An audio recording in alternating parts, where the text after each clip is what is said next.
Hello, welcome back to Mad Crypto. In this video I'm going to be looking at a project called Hotcross, and this is a sponsored video, so just to let everyone know that first. We're going to go through their website, we're going to have a look at TradingView. It's one of the, not all of these projects that I look at have a chart on TradingView. Usually it takes a bit later on for that to happen because it's a high listing fee to get on TradingView, but Hotcross is on TradingView. It's recent enough. We'll have a look at that, and we'll have a look at the tokenomics on CoinMarketCap. All links will be in the description below to any page that I show. The link will be in the description for you to go look at it yourself. So this is the home page of the website. It's the only page of the website of Hotcross. Has a different links to take you elsewhere, but just it's all on one page to scroll through, and it'll take you links to other places. So Hotcross is now available for trading on PancakeSwap and KuCoin. So PancakeSwap is your decentralized exchange. I did a video recently showing you how to get onto PancakeSwap, and there's another big coin out there, Pandemic, that's on PancakeSwap. It's the only place you can get that currently. And so this is also on KuCoin. Please stay safe and only use the correct smart contract addresses for the Hotcross token. So on KuCoin this really isn't an issue, but on PancakeSwap, where it's a decentralized exchange, make sure you're putting in the correct address. Like I said, anybody can list a coin on these decentralized exchanges like Uniswap, PancakeSwap, SushiSwap, all these dexes. So be very careful and make sure you're entering the right address to get the correct coin. Or you could be buying or adding liquidity to some randomer's coin. So make sure you get that right. And usually the easiest way to do that is if you're in CoinMarketCap, or if you're in CoinMarketCap or CoinGecko, you can get the token address from there, as well as it being on the website of the Hotcross website, and whatever project, the actual token address should be on their website, so that there shouldn't be any mistaken for that. The Hotcross ERC20 to BEP20 bridge is now live. Read more about the cross bridge technology here. You scroll through, it has the table of contents well laid out. You can look at any part of the project you want to. Just go up, ERC20 is the Ethereum network, and BEP20 is the Binance Smart Chain network. So a lot of these new tokens are built on either one of them. So there's a bit of an introduction into Hotcross. The goal of this abstract is to explore in a preliminary fashion the design, development and user journey of Hotcross, a multi-chain tool suite created for both blockchain teams and their communities. At its core, Hotcross aims to be a toolbox for EVM networks, and if the thesis that cross-chain tools work, we will then expand to non-EVM chains. Our development philosophy is agile, and we avoid over-promising based on potentialities and focus on meeting the blockchain needs as they evolve. So it's a nice explanation of it there, and I like that. I like the part where they said not over-promising on potentialities. You'll see a lot of coins on their websites. There's big, huge promises made that are just basically just, like I said, abstract goals, and a lot of these projects have no really hope of actually getting to some of them places. So it's good to have that in the first part of the website, where they're just setting realistic goals and realistic technological aims. So another thing about this, if you're not familiar with it, it's going to be a bigger and bigger thing, is this cross bridge functionality. So like I said, you can't. So PancakeSwap is all BSC, Binance Smart Chain tokens, BEP20 tokens. You don't have ERC20 tokens on there. So basically, a bridge protocol will be able to sort of connect. If you had a bridge aggregator, you'd be able to connect, say, swap from Uniswap to PancakeSwap, things like that. Bridging is just bridging different protocols and networks, like the ERC20 Ethereum to BSC, the Binance. So abstract goals. The goal of this abstract is to explore in a preliminary fashion the design, development and user journey of Hotcross, a multi-chain tool suite created for both blockchain teams and their communities. At its core, Hotcross aims to be a toolbox kit for EVM networks, and if the thesis that cross-chain tools work, we will then expand into non-EVM chains, so Polkadot, Cosmos, and Polkadot is one. Polkadot's a project I have a lot of faith in the future, doing some amazing things.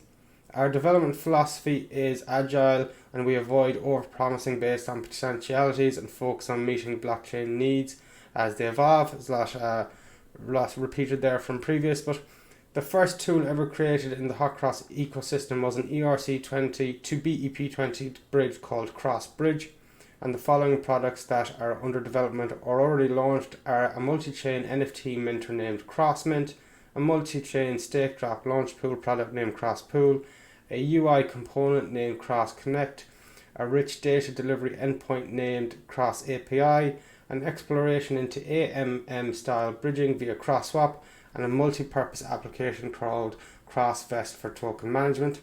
All of these were created with a product market fit approach. They were either needs expressed by other blockchain teams or general users. In some cases, we take a scratch your own itch approach to insofar as the effort put into creating Hotcross goods and services do not go to waste through reinventing good enough wheels that already exist. So there's a lot in that there, and I do really advise go and look at this yourself. You can see all these areas. It is very wordy, and it's coming from, you can even looking through the website, it's coming from a developer side of things. So maybe I think they definitely up the design on the website, but it does look like it's coming from a developer point of view where they're focusing on getting the tech right, and which is, it's obviously more important than a lot of these other projects where it's just all marketing, and the tech underneath is usually dog shit. But this they look like the focus here is getting the tech right. Get the tech right, and then the marketing will do itself.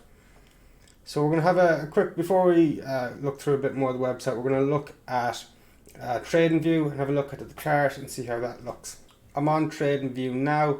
We're here, close that out. I'm on TradingView now. This is the Hotcross against the tether on the KuCoin chart.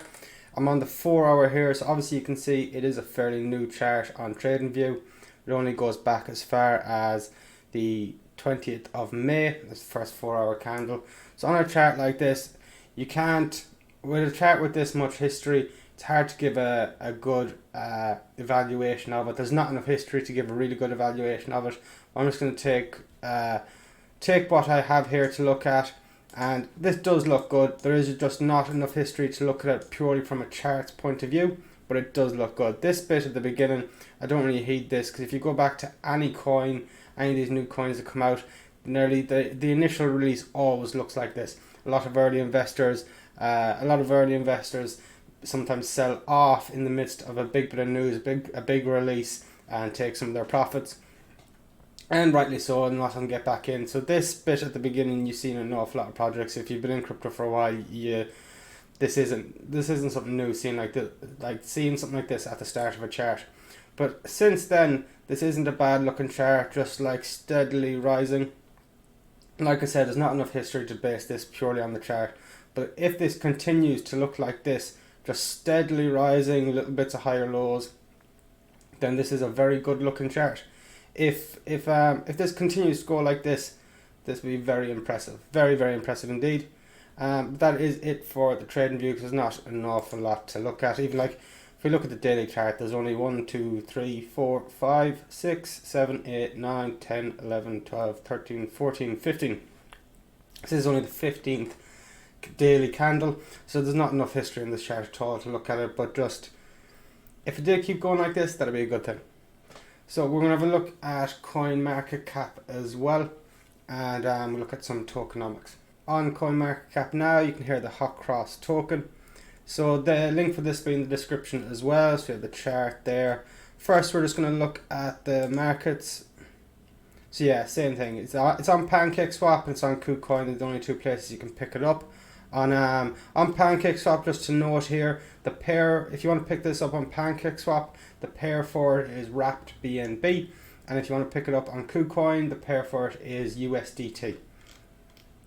So go back to the overview. So here right now the price is 0.3699, it's up 10% today.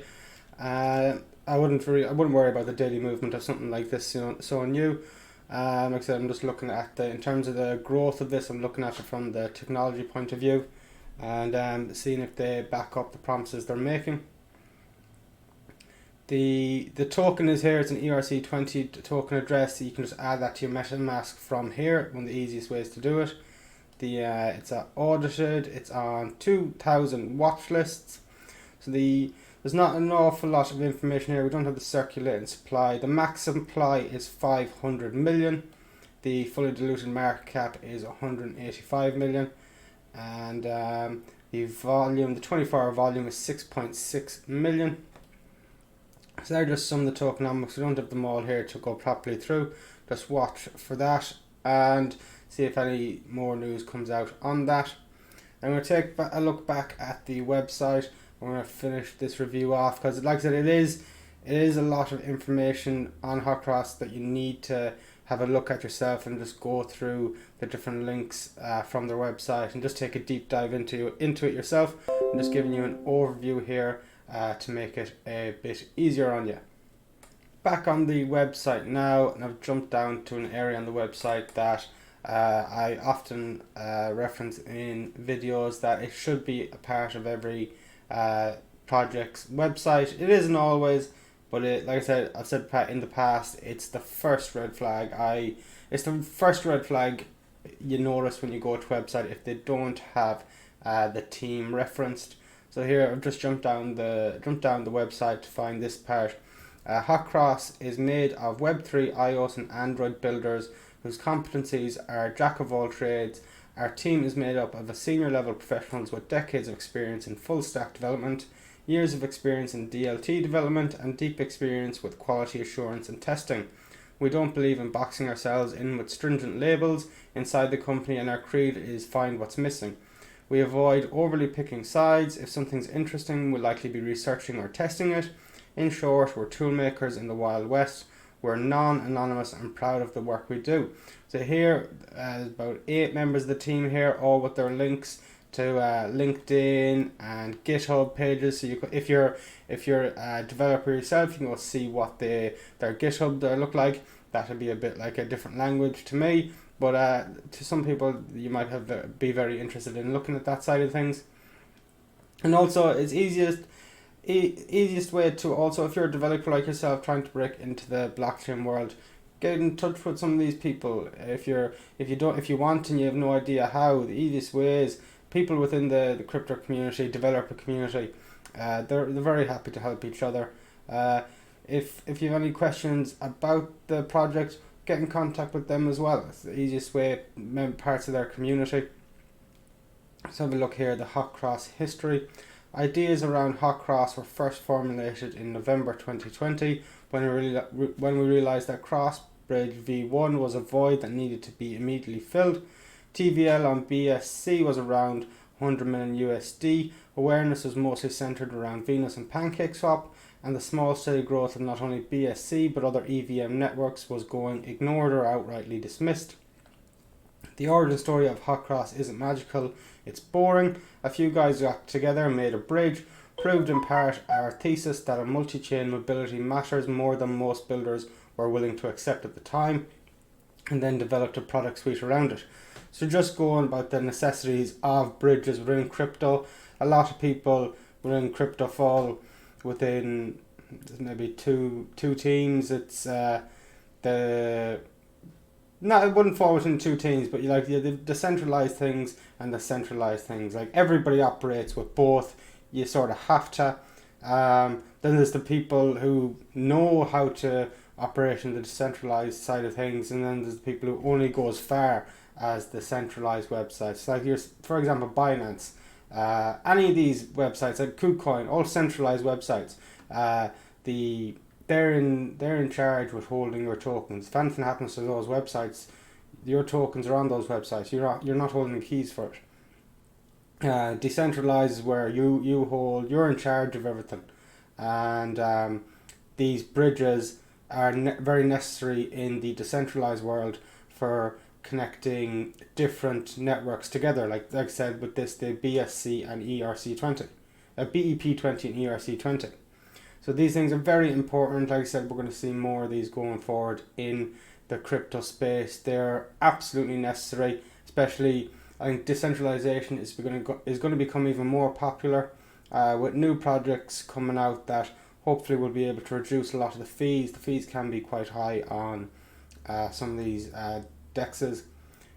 New projects coming out that will be able to lower the fees, and with the bridges between all of these might be the thing that enables something that's built has the capability of using lower fees into one of the other networks, and bridges are necessary to make that transition.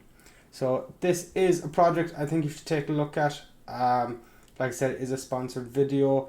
All links will be in the description below, and that is it for today. Thank you for watching. Bye bye.